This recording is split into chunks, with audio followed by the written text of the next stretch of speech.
शिव महापुराण की कथा में एक बात आती है कि मान लो आप शिव जी के मंदिर में प्रवेश नहीं कर सकते। कई माताएं कहती हैं कि हमारे घर में बच्चे ने जन्म लिया है, सावड़ लगी हुई है, कुटुंब में परिवार में कोई चले गया, सूतक लगी हुई है।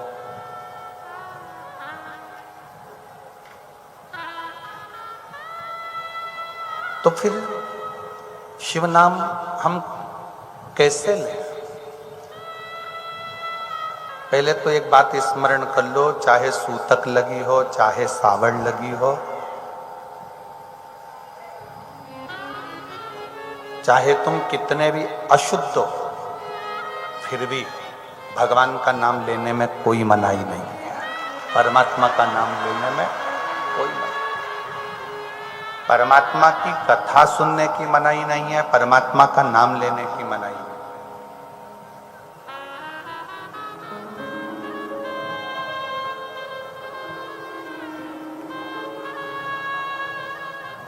जब कोई मर जाता है तो कौन सी पुराण होती है? जम के बोलो जरा। गरुण पुराण। किसी किसी घर में लोग गीता जी भी वाचते हैं।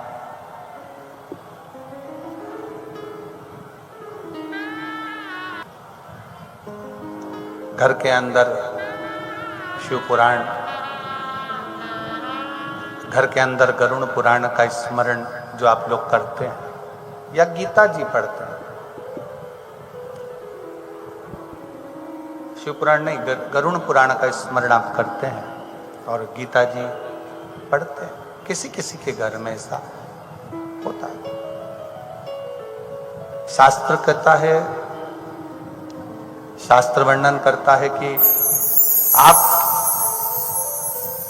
शुद्ध हैं, अशुद्ध हैं, सावड़ लगी है, सूतक लगी है, या कितने भी आप अशुद्ध हैं, तो भी भगवान का नाम लेने में और भगवान का नाम सुनने में कोई दोष नहीं लगता।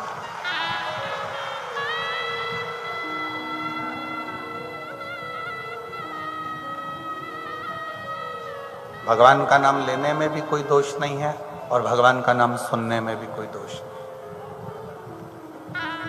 खूब सुनो।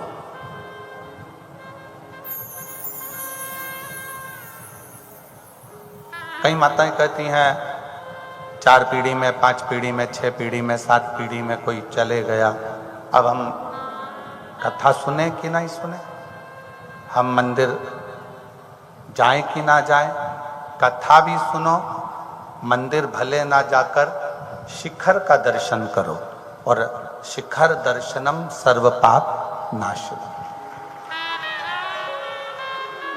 घर में कथा को भी सुनिए और मंदिर के शिखर का दर्शन भी।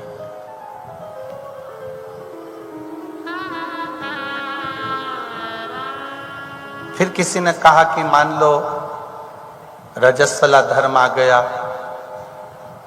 रजो धर्म आ गया, और रजस्वला धर्म में हम कथा सुने कि ना सुने? सुनो। सत्संग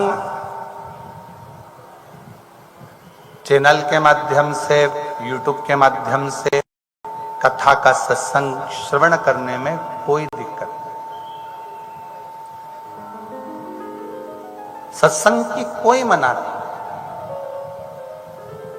जिस समय पर द्रौपदी का केश खींचा गया था, उस समय द्रौपदी रजस्वला थी, रजो धर्म से। तो क्या भगवान ने उसका चीर नहीं बढ़ाया? भगवान सोच लेते, विचार कर लेते कि द्रौपदी रजो धर्म में है तो इसका चीर नहीं बढ़ा सकता मैं। भगवान जब भी मिला है, तुम्हारे इस काया को देखकर नहीं मिला। भगवान जब भी मिला है तुम्हारे दिल की भाव को देखकर, तुम्हारे हृदय को देखकर। कोई तुमसे कह दे कि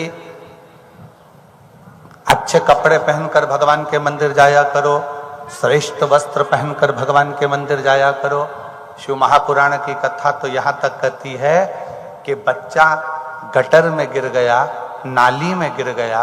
उस बच्चे को मोहल्ले के लोग, गटर में गिरे हुए, गंदगी में गिरे हुए बच्चे को घर के लोग, अपन परिवार के लोग, मोहल्ले के लोग अपने गले से नहीं लगाएंगे। पर गटर में गिरा हुआ बच्चा, गंदगी में लगा हुआ बच्चा, माँ देख लेगी या बाप देख लेगा तो अपने बच्चे को सबसे पहले गले से लगाएगा।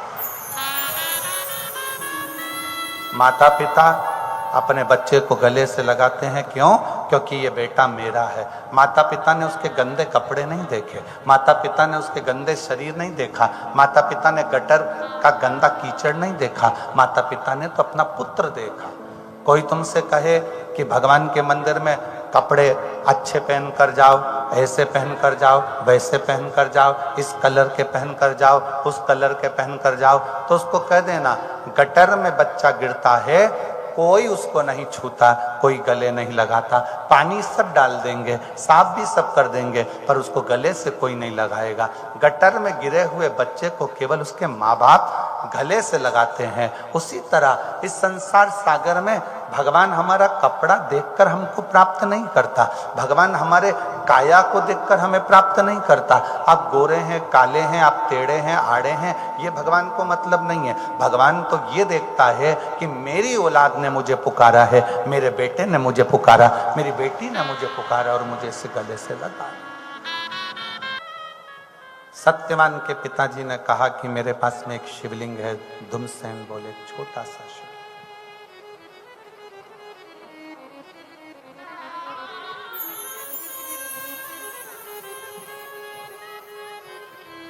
वो छोटा सा शिवलिंग मेरी पूंजी है। सावित्री जी बोली कि पिताजी बस पूरा राज्य चले जाए जाने दो, पूरा वैभव चले गया जाने दो, पर आपने अपना शिवलिंग नहीं जाने दिया तो यह भी पक्का है कि शंकर आपका पूरा वैभव राज्य वापिस लेकर आएगा। वापिस लाए।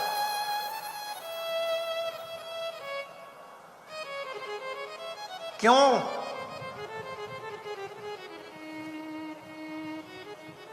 किस लिए? आप शंकर जी के मंदिर में एक लोटा जल चढ़ाने जा रहे हो और भोलेनाथ जी आपकी झोली भरते जा रहे हैं, भोलेनाथ बाबा आपके ऊपर कृपा करते जा रहे हैं, शंकर जी सबकी मनोकामना पूर्ण करते जा रहे हैं। किस लिए? क्योंकि आपके अंदर शंकर के प्रति विश्वास आ गया और आप जान गए कि मृत्यु लोक का देव है, देव अधिदेव महा। राम जी भी जिसकी पूजन करते हैं, भगवान कृष्ण भी जिसकी पूजन करते हैं, वो देव अधिदेव महा। बोल बम का नारा है बाबा। ये आप जान गए कि बाबा हमारा सहारा है।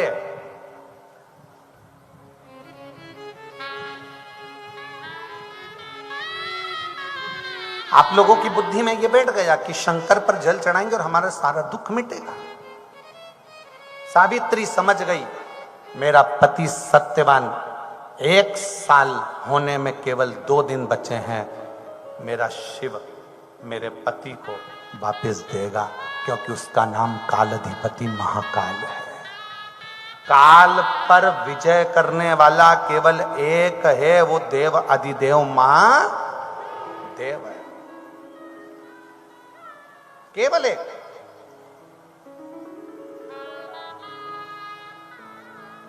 शिव होते हैं जो अपने भक्त को भगवान से मिला देते हैं, जिसकी कामना करते हो उससे मिला देते हैं। सावित्री माता कहती हैं कि शिव आपके पास में है।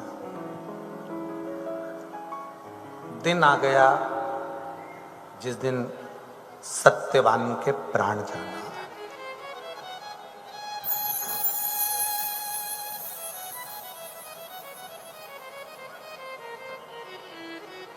किसको नहीं मालूम कि मरना है? सबको मालूम। एक छोटे से छोटा बच्चा भी जानता है कि मैं मर जाऊंगा, जवान भी जानता है कि मरना है, अधेड़ी भी जानता है कि मरना है, और बुढ़ापे में भी लोगों को मालूम है कि मरना है।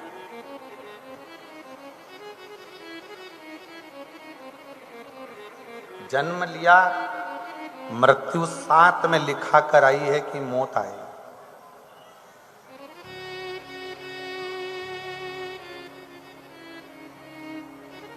कब आएगी किसी को नहीं। पर सावित्री को मालूम पड़ गया था कि इस दिन ये मरे।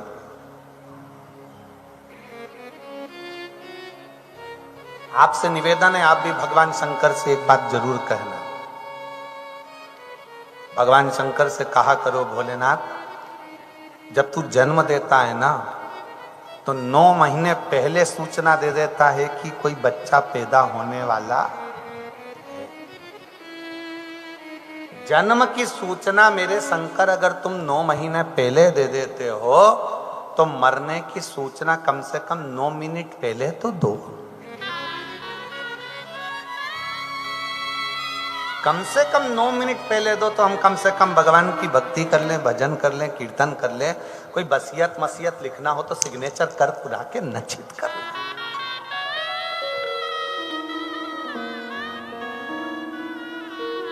पर शिव कहते हैं कि जन्म की सूचना भले मैं 9 महीने पहले दे दूं, पर मरने की सूचना मैं 9 मिनट पहले नहीं दे सकता, क्योंकि 9 मिनट में तू राजा खटवाक का चरित्र कहता है।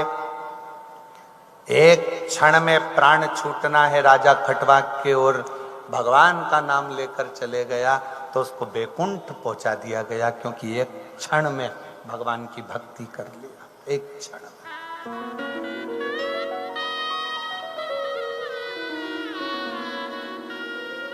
सूचना नहीं देगा।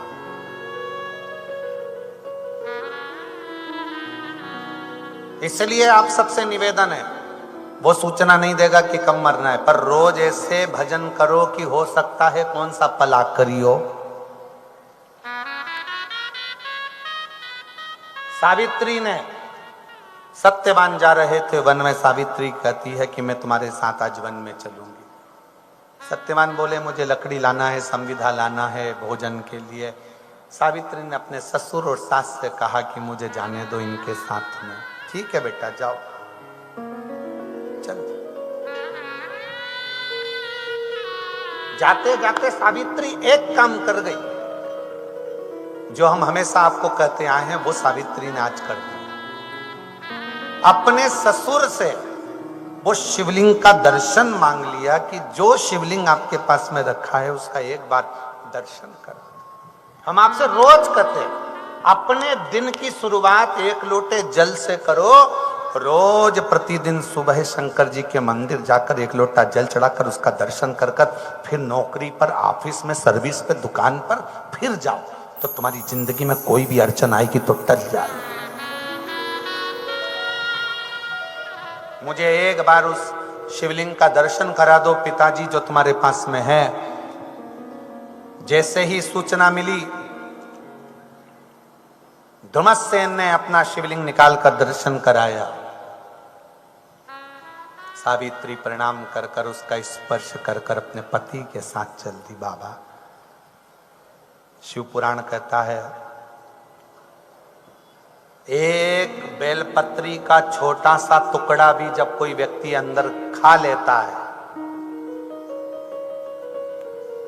एक बेलपत्र का थोड़ा सा टुकड़ा भी अगर कोई मनुष्य खा लेता है, शिव जी पे चढ़ा हुआ या शंकर पे चढ़ा हुआ जल पी लेता है या शंकर जी के शिवलिंग का स्पर्श कर लेता है, तो उस स्पर्श का फल, उस बेलपत्र के पत्ते का फल, उस जल का फल उसके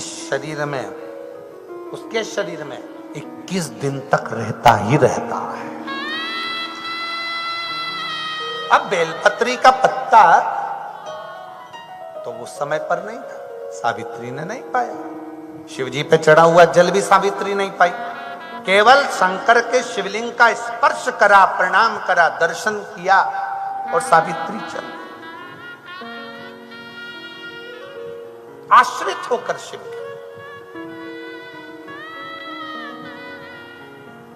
के आश्रित होकर शिव तत्व का। आप अपने घर से निकले तो पहले शिव को स्पर्श कर ले।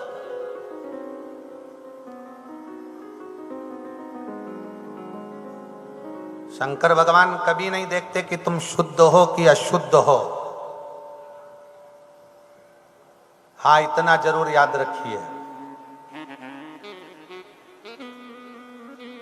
रजो धर्म का समय हो तब शिवालय नहीं जाना, शंकर का स्पर्श नहीं,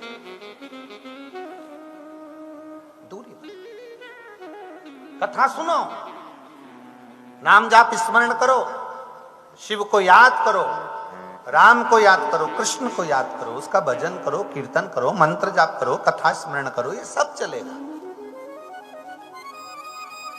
पर रजो धर्म के समय पर भगवान शंकर का शिवलिंग का स्पर्श नहीं कर, देवता का स्पर्श नहीं।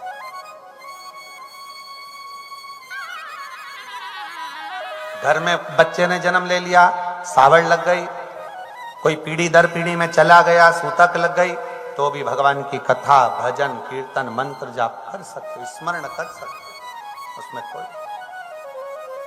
मंदिर नहीं जा सकते, मत जाओ, भगवान को नहीं छू सकते, मत छुओ, पर भजन, कथा, सत्संग स्मरण करो, आ जाइए, स्मरण करो, उसको नहीं छू।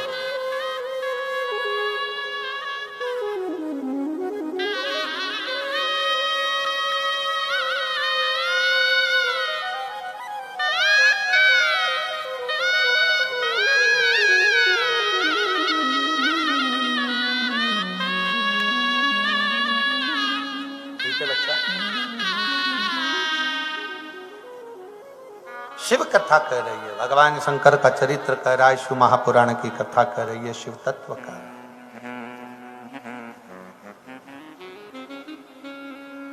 सावित्री जी ने भगवान शंकर का स्पर्श कर प्रणाम करा और चली। सत्यवान के साथ वन में गई। सत्यवान वृक्ष पे से लकड़ी काट रहा था, थोड़ा सा सर में दर्द हुआ, सावित्री से कहा मुझे दर्द है।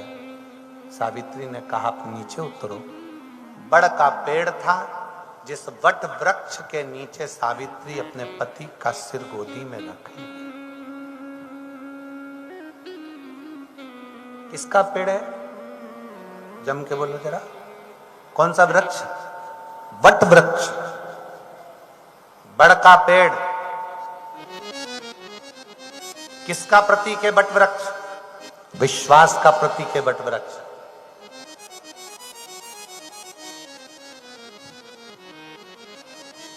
जब मन में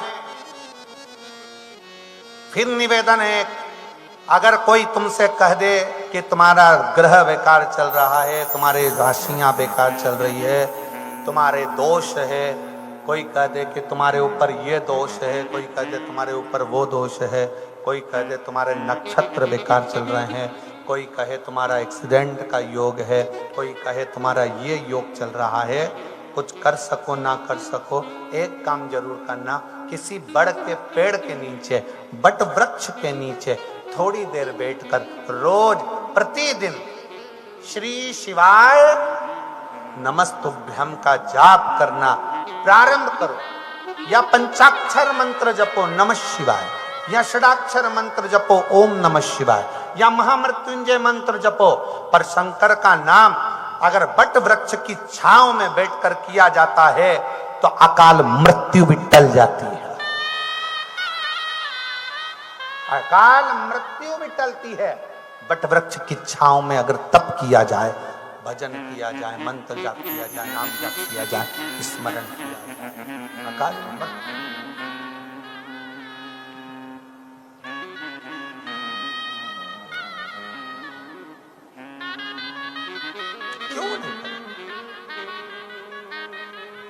और जब हम बट वृक्ष की छांव में बैठकर भगवान का भजन करते हैं तो शिव तत्व हमारे ऊपर कृपा करता है, करता ही है।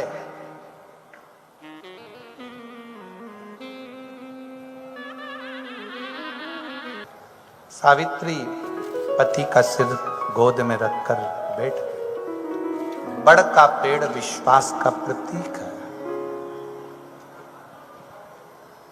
बट वृक्ष की छांव में जब तुम्हें लगे कि ग्रह बेकार चल रहे हो, कोई कष्ट आने वाला है, कोई दुख बहुत तेज आ गया, कोई तकलीफ ज्यादा आ गई, तो बड़ के पेड़ के नीचे बट वृक्ष की छांव में बैठकर श्री शिवाय नमस्तुभ्यम जपना। उसे जपो।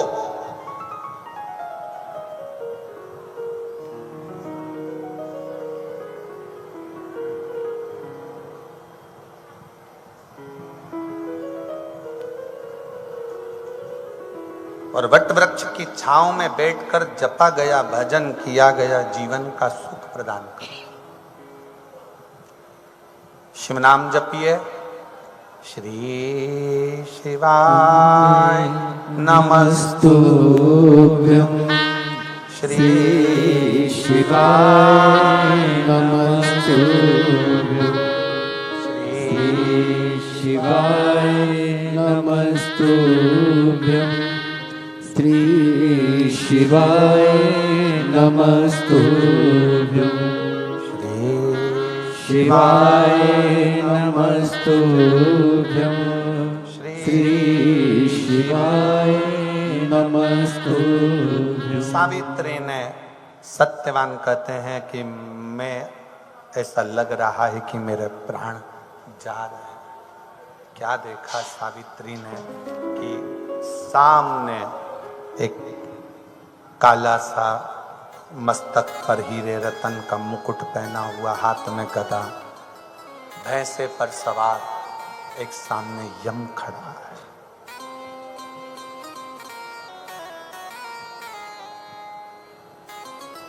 कभी तुमने सुना, कभी तुमने देखा ये कि यमराज भी सामने आकर खड़ा होकर बात कर रहा? दो, एक मार्कंडे ऋषि,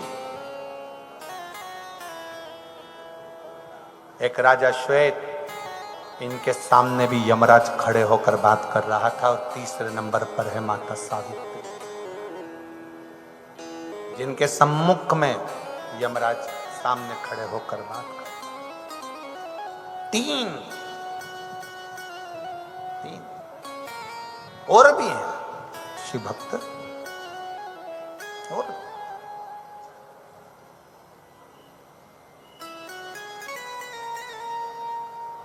यम की भी सामर्थ्यता नहीं होती है कि शिव भक्त को ऐसे ही उठाकर ले जाए।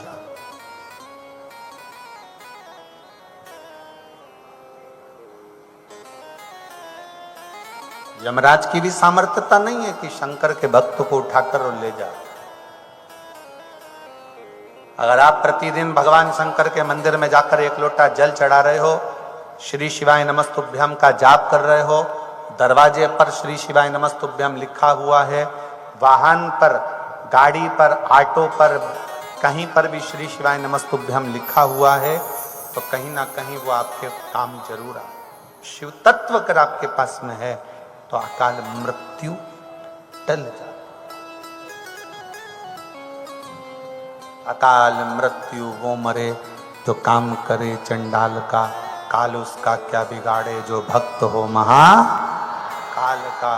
जो शिव की आराधना में क्या सामने यम खड़ा है,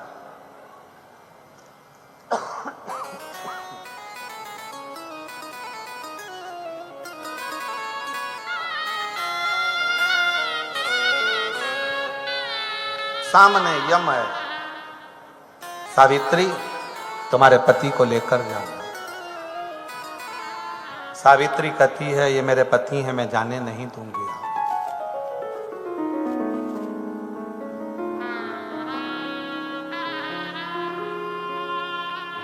आप जानते हो सावित्री कहती हैं कि मेरे पति शिव की आराधना करते हैं और मैं शंकर का स्पर्श कर कर।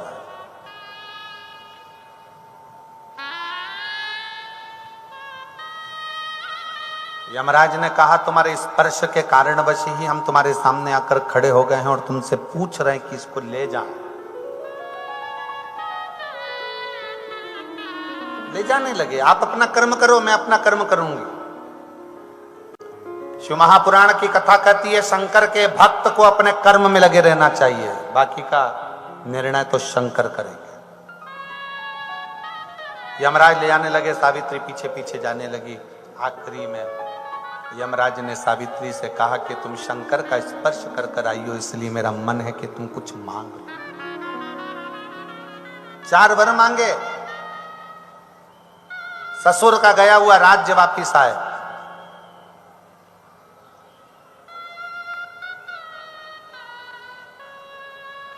मेरे ससुर वापिस राजसी सिंहासन पर बैठे हैं। मेरे ससुर अपने पुत्र को अपनी आंखों से देखें। और चौथा, मेरे गर्भ से मेरे पति के माध्यम से मेरी संतान हो, जो मेरे ससुर की गोद में जाकर खेले। यमराज तथास्तु कह दिए, ले जाने लगे। तो इतने में सावित्री ने कहा, कहाँ ले जा सकते हो, क्योंकि मेरे ससुर को बेटे का दर्शन करना है और मेरी संतान इन्हीं के माध्यम से होगी, इनको तुम मार नहीं सकते। सावित्री तू जीत गई, और जीती क्यों है? क्योंकि तू जिस शंकर के शिवलिंग का स्पर्श कर कर आई है, आज अपने पति का काल हर कर भी स्वयं महाकाल की कृपा तू प्राप्त कर गई। काल हरण कर कर आई है। और मेरे जीजियों, मेरे जीजाओं, मेरी बेटियों, बेटाओं, मेरी माताओं, मेरे भाई, मेरी बहन, एक बात का स्मरण करिए, प्रतिदिन शंकर का दर्शन करिए, प्रतिदिन शिव का स्पर्श करिए, और प्रतिदिन श्री शिवाय नमस्तुभ्यम कहिए। उसका फल मिलता है, जरूर मिलता है।